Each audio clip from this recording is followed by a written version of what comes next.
नमस्कार, स्वागत है आपका आपके अपने प्रोग्राम में विश्लेषण विद वानखेड़े।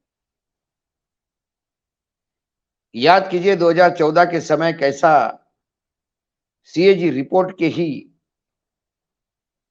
भ्रष्टाचार के मामले खासकर 2G, CG, कोल स्कैम पर बवाल उठा और सीएजी रिपोर्ट की उस लहर पे नरेंद्र मोदी नाम के जहाज ने दिल्ली में दस्तक दी। 10 साल लगातार सत्ता में रहने के बाद मनमोहन सिंह की सरकार, जो एक अच्छी सरकार आज भी लोग कहते हैं, सत्ता से चली गई। ये सीएजी की ताकत है।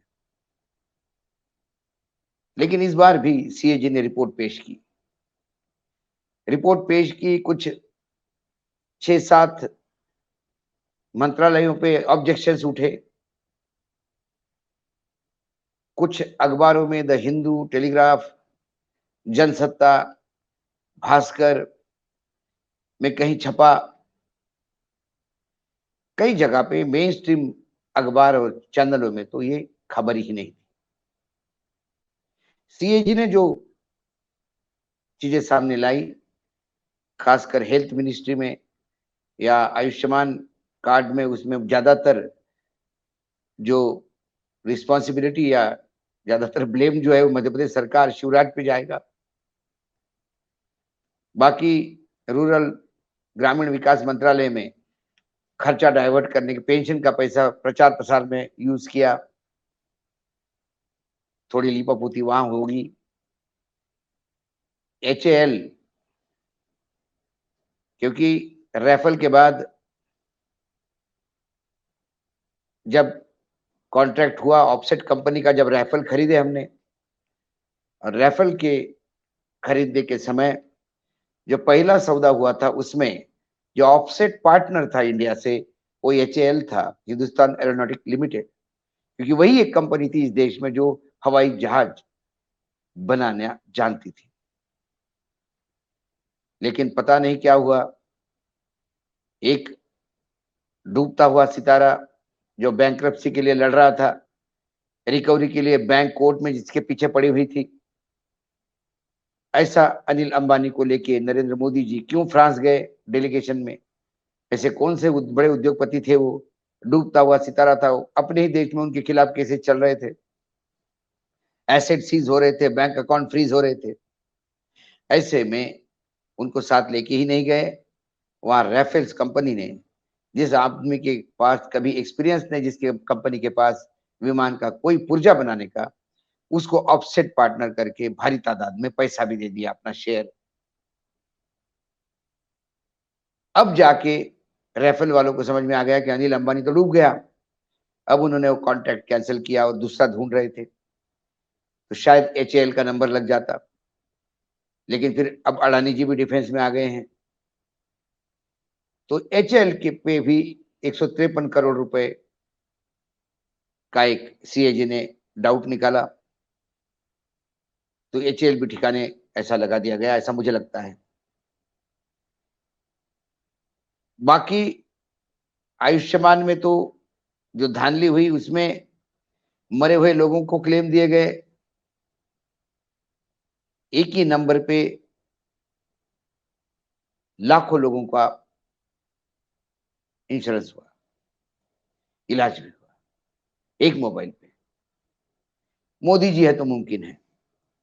लेकिन इन सबसे बड़ा जो घोटाला बताया गया वो था द्वारका एक्सप्रेस वे, जो दिल्ली और गुड़गांव, हरियाणा में आता है गुड़गांव, दिल्ली में एक अलग राज्य है, लेकिन एक नेशनल कैपिटल रीजन है जो ग्वालियर तक जाता है। वहां पे, यहाँ मेरठ तक जाता है यूपी में।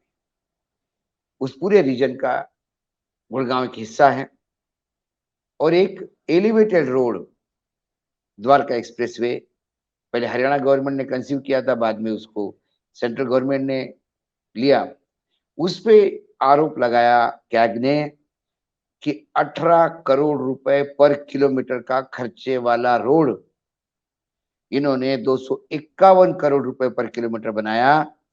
इतना बड़ा भ्रष्टाचार, और हाहाकार मच गया। गोदी चैनल भी सवाल उठाने लगे। गडकरी का मंत्रालय था। बाकी मंत्रालय ने तो चुप रहना ही ठीक समझा, लेकिन गडकरी के कहीं ना कहीं ईमानदारी और विकास पुरुष होने के उनके दावे पे प्रश्न चिन्ह लगा था। तो वो पूरी तरह से एक बड़ा एक्सप्लेनेशन लेके प्रेस रिलीज जारी किया। उन्होंने स्वयं बताया कि ये जो 13 करोड़ का आंकड़ा है एक एवरेज था, लेकिन हर जगह पे जोग्राफिकल लोकेशन हो, हर टेरेन हो, उसका अलग होता है। ये 8 लेन का जो रोड है, इसमें तो करीब करीब 3.8 किलोमीटर, मतलब 4 किलोमीटर समझिए, का तो 8 लेन का टनल है, बोगदा है। इसका कभी कैलकुलेशन नहीं होता। ये एलिवेटेड है, प्लेन रोड नहीं है। और उन्होंने कहा कि ये सीएजी को कहां से पता पड़ा। बोला इस रोड का तो प्रपोज कॉस्ट जो थी हमारी, वो हमने 206 करोड़ 39 लाख रुपए पर किलोमीटर रखी थी, लेकिन जब टेंडर दिए तो हमने टेंडर अलॉटमेंट 181 करोड़ 44 लाख पे की। ये तो 251 का फिगर कहां से आया, ये भी उनको समझ के परे है। इसमें कई मंत्रालय थे कि जिसमें काम ही नहीं हुआ, मतलब जिसका रेलवे मंत्रालय कोई रिपोर्ट नहीं, कोई जिक्र नहीं। महिला बाल विकास मंत्रालय कोई जिक्र नहीं। कॉमर्स मंत्रालय कोई जिक्र नहीं। वहां भी बहुत सारी कंप्लेंट थी, लेकिन वो सारे प्रधानमंत्री के नजदीकी लोग हैं। तो क्या सीबीआई, ईडी, इनकम टैक्स का जैसा उपयोग सरकार करती आ रही है, वैसा सीएजी का भी उपयोग सरकार कुछ लोगों को निपटाने में कर रही है। और क्या गडकरी उनमें एक फ्रंट रनर है? क्योंकि नरेंद्र मोदी जी के सामने जब भी कोई विकल्प का नाम लिया जाता है तो गडकरी का नाम लिया जाता है। तो गडकरी के मंत्रालय में इतना इन डेप्थ जाना, उनके मंत्रालय में ठेके अच्छे लोगों को नहीं दिए ये तक बोलना, टोल टैक्स का तक जिक्र करना, इसने माइक्रो लेवल पे जब गया सीएजी, और उस हर सीएजी के ऑब्जेक्शन का जवाब कागजों के साथ, प्रूफ के साथ यदि गडकरी लेके बैठे हैं, तो फिर सवाल उठता है कि क्या एनएचआई और मंत्रालय के अधिकारियों ने सीएजी को गलत फीडबैक दिया, या फिर सीएजी ने अपने लेवल पे कोई गेम खेला? प्रश्न चिन्ह उठते हैं। वर्तमान जो हमारे सीएजी है, जो जीसी मुर्मू, ये गुजरात कैडर के हैं, 85 बैच के, 1985 बैच के। नरेंद्र मोदी जब मुख्यमंत्री थे तो ये उनके प्रिंसिपल सेक्रेटरी थे। जब नरेंद्र मोदी जी ने अमित शाह जी को गृह मंत्री बनाया राज्य में, तो इन्हें वहां ज्वाइंट सेक्रेटरी बना के भेजा, और गृह मंत्रालय ये ज्वाइंट सेक्रेटरी चला रहे थे। 202 के दंगे पूरा इन्हीं ज्वाइंट सेक्रेटरी जीसी मुर्मू साहब ने संभाले। अमित शाह जब जेल गए तब उनके पीछे भी उनका कोर्ट का सारा काम एक मित्र के तौर पे मुर्मू संभाल लेते थे, ऐसे गुजरात के ब्यूरोक्रेट बताते हैं। जब नरेंद्र मोदी जी दिल्ली आए, जम्मू कश्मीर में 370 लगाई, और जब जम्मू कश्मीर के 3 टुकड़ों में विभाजन किया, तो जम्मू कश्मीर का पहला लेफ्टिनेंट गवर्नर बना के इन्हीं गिरीश चंद्र मुर्मू साहब को भेजा गया। वो वहां रहे। 5 अगस्त 2020 को उनसे इस्तीफा लिया गया। लोगों को समझ में नहीं आ रहा था कि मोदी के इतने नजदीक लोग, इतना कैसा इनके साथ किया जा सकता है। लेकिन बाद में पता पड़ा, 5 अगस्त को जो उन्होंने एलजी पद से इस्तीफा दिया, दिल्ली आए, और 8 अगस्त को सीएजी पे उनकी नियुक्ति हुई। ये पूरा घटनाक्रम मैंने आपको बताया। मुर्मू साहब के मोदी जी के संबंध बताए। मोदी जी के गडकरी के संबंध दुनिया को पता है। गडकरी जी ने तय कर लिया है कि वो सीएजी के इस आरोपों का पूरे जोर शोर से खंडन करेंगे। सवाल, यदि भ्रष्टाचार हुआ है तो गडकरी जी को भी उसकी कीमत चुकानी होगी, और नहीं किया है तो फिर इसकी कीमत कौन चुकाएगा? बीजेपी जिसकी किरकिरी हुई है, सीएजी जिसकी अब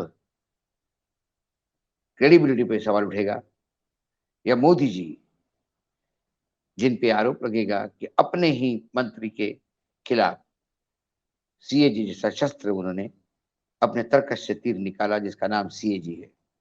ऐसी कई चीजें आने वाले समय में सामने आएगी, लेकिन जो तिलमिलाए गडकरी अब मीडिया से प्रूफ के साथ कागजों का ढेर लगाते हुए, फाइलें सामने रखते हुए बात कर रहे हैं, वो सीएजी के इस बात पे ऑब्जेक्शन तो उठाएंगे।